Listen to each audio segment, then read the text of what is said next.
aina 7 za maombi tunazozitaji kwa ajili ya kutoka. Aina ya kwanza ni maombi ya toba na rehema, the prayer of repentance. Baadhi ya vifungo vinakuja kwenye maisha kwa sababu ya dhambi.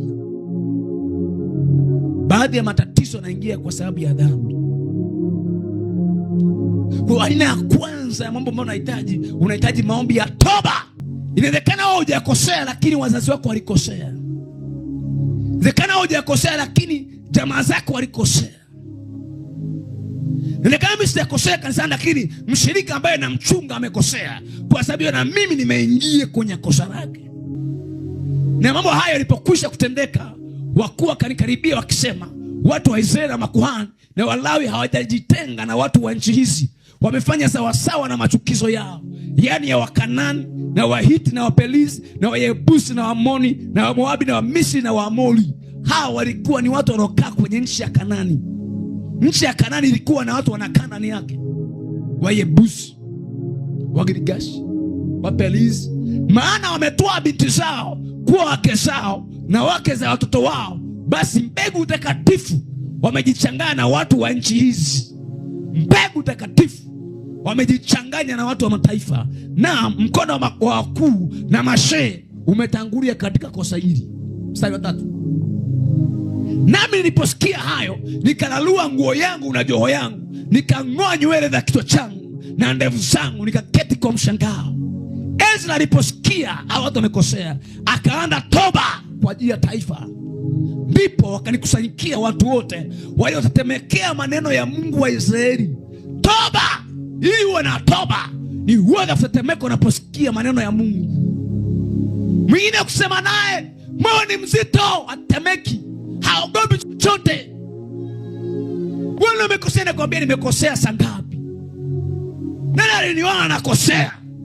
Shahidi wangu ni nani? Leta shahidi tumuone. Sitamleta shahidi. Simleti shahidi. Waliotetemekea maneno ya Mungu wa Israeli, wanaosikia maneno ya Mungu wakatetemeka moyoni mwao, wakawa na hofu ya maneno, hao ndio wenye uwezo wa kufikia toba. Kwa sababu ya lile kosa la watu wa uhamisho, nami nikaketi kwa mshangao hata wakati wa sadaka ya jioni. Anaposema wakati wa sadaka ya jioni, maana yake ni saa 9 jioni. Israeli walikuwa na nyakati mbili za kutoa sadaka. Saa 3 asubuhi sadaka asubuhi, saa 9 jioni sadaka ya jioni, ambayo ilikuwa ni wakati wa upatanisho. Saa 9 jioni sadaka ya jioni. Okay.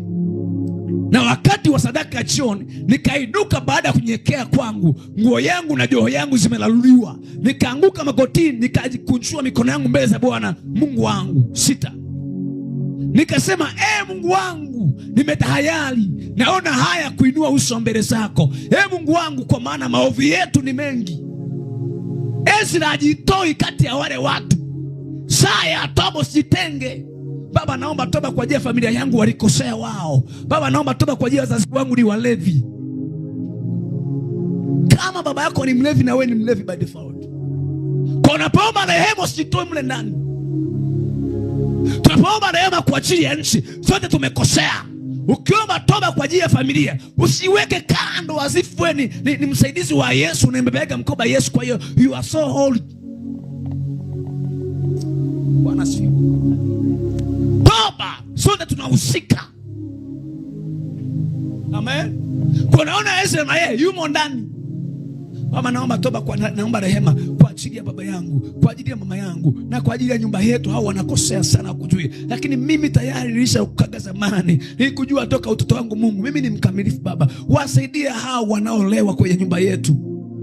Mwambie Mungu, sote ni walevi nyumbani kwetu, tusaidie. Sote tumepungukiwa neema yako. Tungelijua tusingelikuwa hivi. Hata mimi ningelikujua vizuri singelikuwa yamkina mimi kuna semseka. Sasa turehemu sote, Bwana, turehemu nyumba yako ya wapotevu, turehemu kanisa lako lote. Baba, tunapenda kuomba rehema, nikienda kuomba rehema kwa ajili ya kanisa. Bwana, turehemu kanisa lako. Tumekosea hata sisi wachungaji wenyewe, tumekosea hata waimbaji, tumekosea wote. Bwana, tuonee huruma. Bwana, turehemu. Usitaki kujitoa pembeni wakati wa toba. Saa ya toba hata unahusika. Saa ya toba sio wao, ni sisi. Amen. Lugha ya toba ni sisi. The language of repentance is we, not they. Toba itaamsha rehema za Mungu. moja kitu nampendea Mungu ni rehema. Aina ya pili ya maombi ni maombi ya kuugua au maombi ya mzigo, traveling prayer. Samueli wa kwanza 1-10 kwa habari ya Hana, alitaka atoke kwenye kifungo cha utasa, ile pattern ya utasa alitaka atoke, akaomba maombi ya kuugua au maombi ya mzigo. Kutoka sura 2:23-25, taifa la Israeli halikutoka mpaka alipoomba maombi ya kuugua, maombi ya machozi. Waamuzi 3:9 walipomlilia Bwana, Mungu akawaokoa. Walipomlilia, the prayer of Christ, groaning prayer, maombi ya kuugua. Waamuzi 3:9, maombi ya kuugua.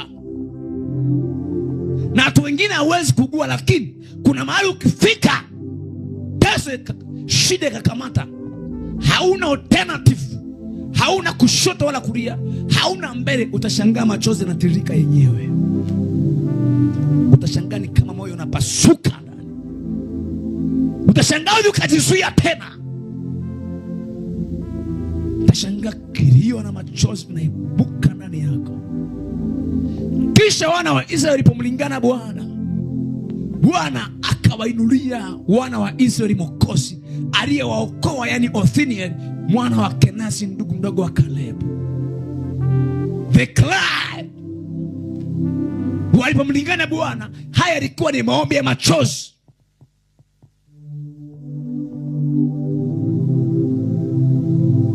Kuna mahali shida takamata, hauna msaada popote, you have to cry. The prayer, the groaning prayer, au traveling prayer. Namba 4, maombi ya mifungo. Maombi ya mifungo. Maombi ya mifungo. Esta 4:16. Maombi ya mifungo, Esta 4:16. Mathayo 17:21. Unahitaji kutoka, engage mifungo. Unahitaji kutoka, engage mifungo, engage mifungo. Pray, funga. Masaa 12 funga, hata Yesu arudi, haya yana shida. Unasikia tunasema? Yaani kufunga masaa 12 unafungua jioni. Funga hata Yesu arudi, haya yana shida hayo maombi. Sio unakula. Weka live fast. Siku 1, siku 2, siku 3 piga. Siku 4 piga, 5 piga. Mpaka mbingu zinafunguka natoka. Fasting prayer is the master key. Namba 4, maombi ya vita. Efeso 6:10-17. Maombi ya vita. Maombi ya contend. Kuna wakati unahitaji, tunashindana na falme. Mangine ni madhabahu zimeshika. Mwambie, sheti toka, sheti toka. Toka sheti. Shindwa na wewe sheti Bwana.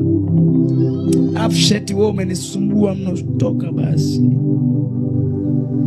Sheti. Wewe sheti. Niache basi sheti. Anifuatilia sana wewe sheti. Shetani anakuangalia sema sheti basi na wewe imetosha sheti. Huyo ndio shetani atoka hivyo. Biblia inasema mpingeni shetani na atakimbia. Mpinge. Ninasimama kwa mamlaka. Ninakupinga, hautanikamata.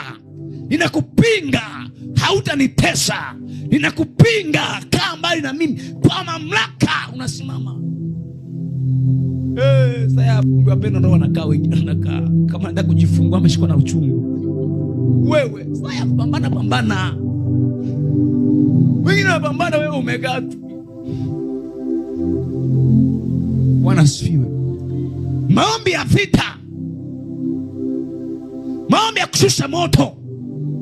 Maombi ya kuingiza malaika wa vita kwenye kazi.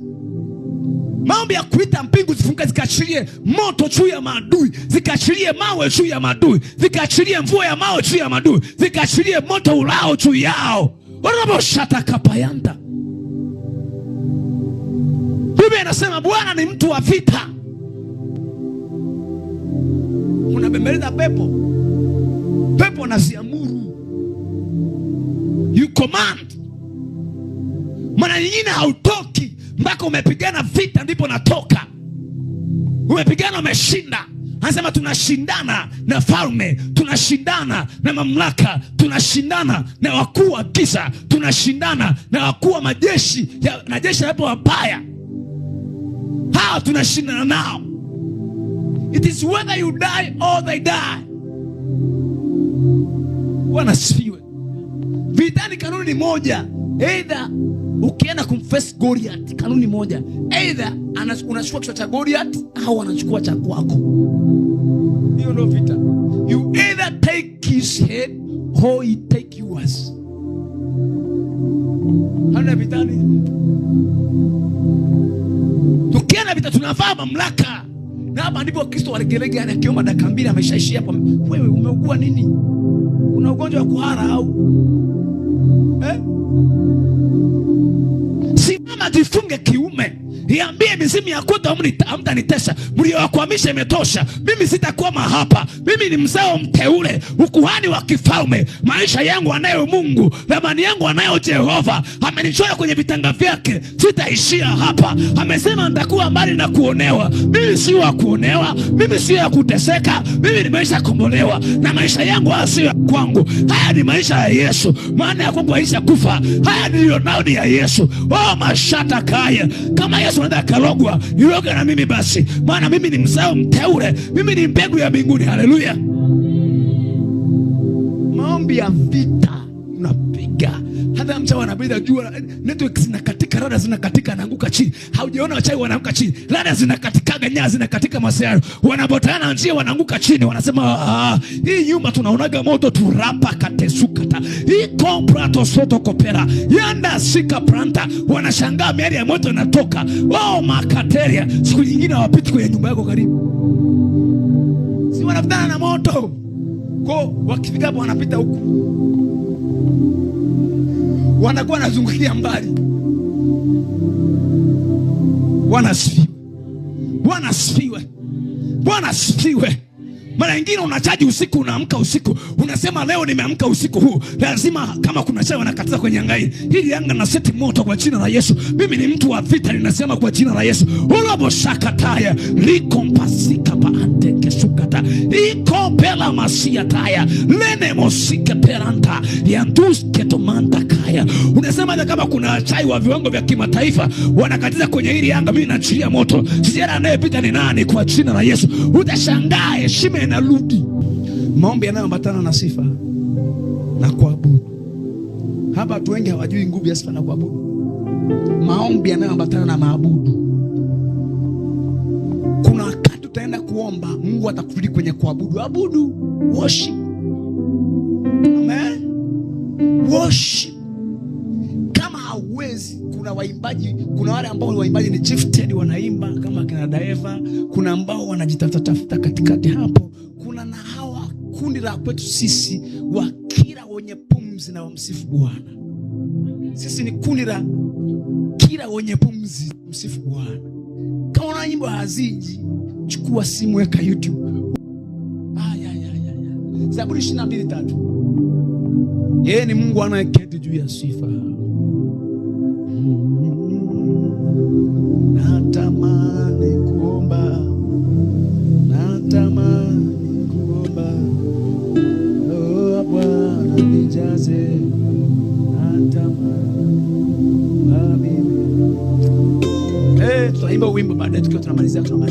Maombi yanaambatana na sifa. Namba 6, maombi yanaambatana na sadaka. Sadaka na dhina shukrani. Hana sura ya eti hana jamani. Umeanza kuchangamka. Maombi yanaambatana na sadaka ya nadhiri na shukrani. Samueli wa kwanza sura ya kwanza mstari wa kwanza na kuendelea. Hana alichukizwa na hali akasema nataka nitoke. Sina kama niwafundisha aina ya msukumo mitatu ya kutoka. Kuna msukumo wa kimungu, kuna msukumo wa ndani na kuna msukumo wa watu. Usawi msukumo mitatu. Misukumo mitatu ya kutoka ni kuambie kuna msukumo wa kimungu, divine push, kuna msukumo wa ndani, kuna inner push na kuna outside push au external push ya watu. Sawa. Hana aliomba maombi ya kukua lakini akayachanganya na nadhiri, sadaka nadhiri. kutegemea na aina scenario unakata hitaji kuweka nadhiri. Haya, mimi namaliza. Maombi yaliyoambatana na nadhiri. Lakini mwisho kabisa, maombi ya kudumu au maombi ya kudumu, maombi endelevu au maombi ya kung'ang'ania. Maombi ya kung'ang'ania au maombi ya kudumu. Luka 18:1-8. Maombi ya kung'ang'ania. Yule mama mjane Mkananayo, yule mama Mkananayo binti yake amekufa kabisa. Yule aling'ang'ana. Kuna kitu kingine tunasema ni persistent prayer. Maombi ya kung'ang'ana. Biblia inaposema akamwambia mfano ya kwamba imewasukuma Mungu siku zote wala wasikate tamaa. Tunaona kama mmoja walikuwa anamwendea kadhi siku zote mpaka apata haki yake. Tunasema kwa habari ya mama Mkananayo, anamwambia Yesu nisaidie, ponya binti. Anamwambia no, sina chakula kwa ajili ya mbwa, mimi na chakula cha watoto tu. Akamwambia Bwana nisaidie jamani, hata mbwa anakula mabaki yanaanguka kwenye meza ya bwana yake. Mama alikuwa anang'ang'ana. Kuna kifungo kingine akitoki leo kinakatika leo, kesho adui anarudi tena, anang'ang'ana tena. Kuna maombi mengine yanahitaji kung'ang'ana. You keep press on. Una press on. Maombi ya kung'ang'ana, persistent prayer. Yakobo hakuweza kutoka kwenye jina lake la Yakobo na ulaghai. Yakobo alikubali kung'ang'ana, akamshika malaika. Kamata, piga mieleka chini, panda juu, inuka, shuka chini. Haya masikuachi, nataka unitoe kwenye maisha unyang'anyi na jina ulaghai haya. Nisaidie nitoke. Akamwambia sikuachi. Unaitwa nani? Akamwambia naitwa Yakobo. Yakobo. Akamwambia ndio maana umepambana.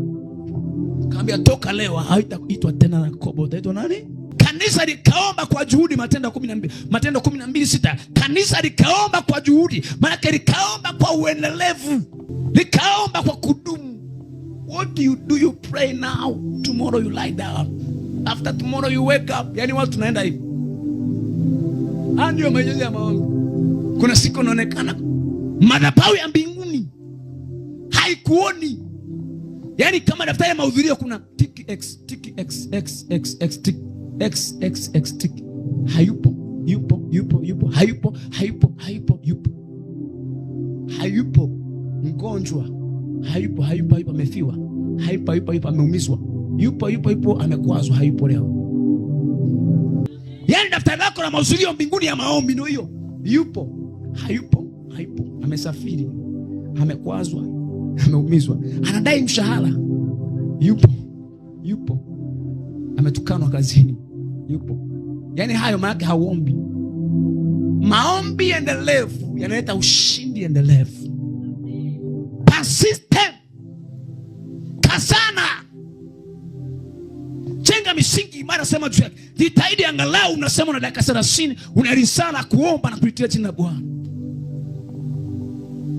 Yule akasema ni sawa, hata kama mimi mtu wangu ni dogi, sawa, hata dogi anakula kwenye meza ya bwana wake. Nipe chakula cha dogi nimpe ale. Yesu akasema sijaona imani kama hii.